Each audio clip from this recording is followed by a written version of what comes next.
Hi everyone, hope you are having a great day. Welcome to the first video of 2025. Hope you are having a good year. Now, if you are a follower of my channel, you probably know I talk about VPS a lot. It's definitely one of my favorite way of deploying web applications, and I'm pretty sure it's probably same for many of you guys. But have you ever wondered how does the whole technology work behind the scene? Like, how does when you press a buy now button from your dashboard and it magically generates a server that you can connect from your local desktop or laptop, right?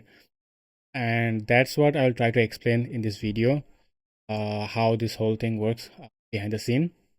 Now, as you can imagine, a video like this took a lot of research and time to make, and I was able to do that thanks to our sponsor, CloudCloud. As the name suggests, CloudCloud is a cloud company where you can buy VPS for very affordable rates. They have servers in US, Germany, Japan, Hong Kong, Singapore, so basically all over the world. I have personally bought and tested their VPS. It works really well. Right now they have a promotional campaign going on where you can get 1 core CPU, 1 gigs of RAM, 20 gigs of SSD with just $7 a year. So basically less than 60 cents a month, which is crazy.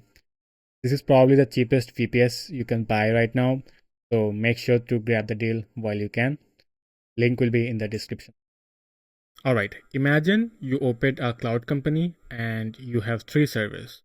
And right now you are serving 2 users where user 1 is running a Windows machine and user 2 is running a Linux machine, right? Makes sense. Now let's say you get a new users. We'll call him user 3. And he also wants a new Linux machine. So you give him this server. Perfectly fine, right? Now the problem happens. Let's say you have another user. We'll call him 4. And he wants to run a Windows machine. But all 3 of your physical servers are busy handling these 3 users, right? So what do you do? Probably want to buy another physical server. Let's call him user 4. And give this to our new user. And solve the problem, right? But let's say the following month, user 3 cancels his subscription. So now you have this physical server sitting there without any user, right? So you can see how allocating each physical machine to every single user can get so expensive and unreliable. So instead, what cloud companies actually do is they take one physical server and divide them into like multiple virtual servers. And these virtual servers are completely isolated from each other, hence the call name VPS or virtual private server. So VPS 1 cannot access the files from VPS 2 and VPS 2 cannot access the files of VPS 3. You get the point, right?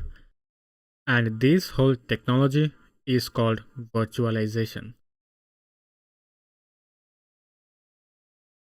And this whole virtualization is done by a thing called hypervisor. Hope I'm saying it right. But basically, a hypervisor is responsible for running multiple virtual machines in a single hardware or physical machine. There are 2 kinds of hypervisors, type 1 and type 2. Type 1 directly runs on your hardware and type 2 runs on OS. Here are some examples of type 1 and type 2. You probably have used Oracle VirtualBox or Microsoft Virtual PC in the past. That's because type 2 is more suitable for end users, right? So let's say you have a Windows running and you want to install a Linux machine on your personal computer. Type 2 is like very suitable for that, and type 1 is more suitable for enterprise. Like if you are a cloud company and you want to provide VPS service to your users, that's when type 1 is more handy, especially KVM. A lot of cloud companies like AWS, Google, or DigitalOcean uses KVM or kernel-based virtual machine.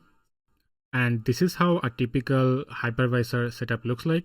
You have your server where you can install KVM, which is open source by the way. And then this will let you divide your CPUs, hardware, memory, networks into different virtual machines. to keep things simple, let's say you have a physical server with 64 gigs of memory and you have installed KVM there. So you can easily divide them into multiple smaller virtual servers. So here VPS 1 has 2 gigs and both VPS 2 and 3 has 4 gigs of RAM.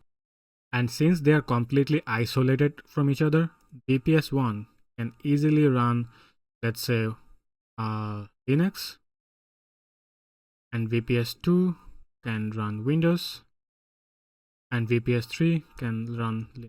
And now let's say a new user show up and he wants 8 gigs of RAM.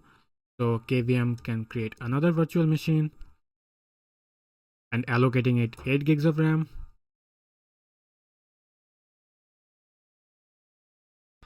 Right, and you can keep making as many virtual machines you want as long as you don't hit the limitations of the physical machine. So for example, between these three we are using 10 gigs of RAM, so the max this can be is like 4, right? Alright, so you have your VPS setup ready, but now how do you let your users connect to it, right? Because the users probably bought the VPS from their laptop and they need to connect to the VPS somehow, right? And that's where public IPs come in. It's basically a unique address that lets devices connect to the internet. Think of it as your phone number.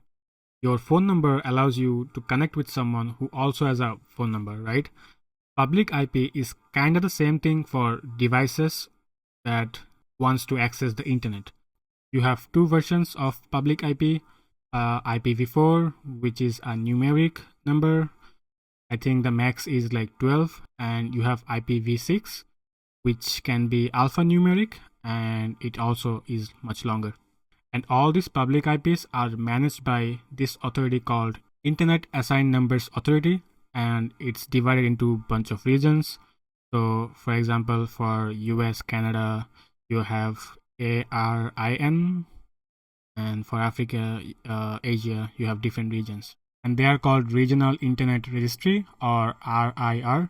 So if you are a cloud company, you probably have to contact your Regional Internet Registry and buy a block of IP, but this might take a lot of time. So you also have like different smaller IP brokers where you can buy a bunch of public IPs.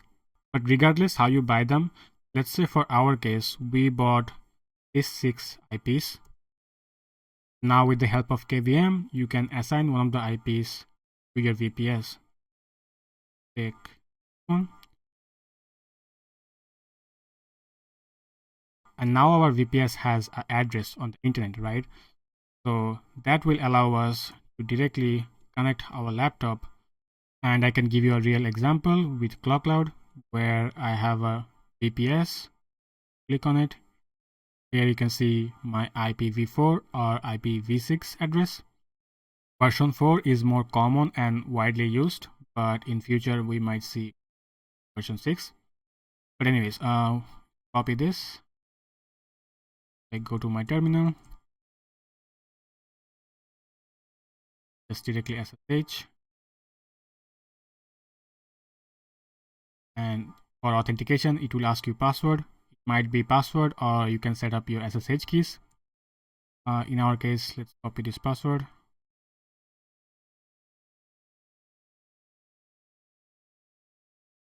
And I can see we successfully connected to our VPS. And if I just ls folder, you can see it's perfectly working. And yeah, that's pretty much an overview on how VPS actually works. But there might be some nitty-gritty stuff that you might be curious about. Like, for example, how does KVM internally virtualizes memory, CPU, networks? Or how does the SSH connection works behind the scene? Or how does KVM assigns the public IP to your VPS?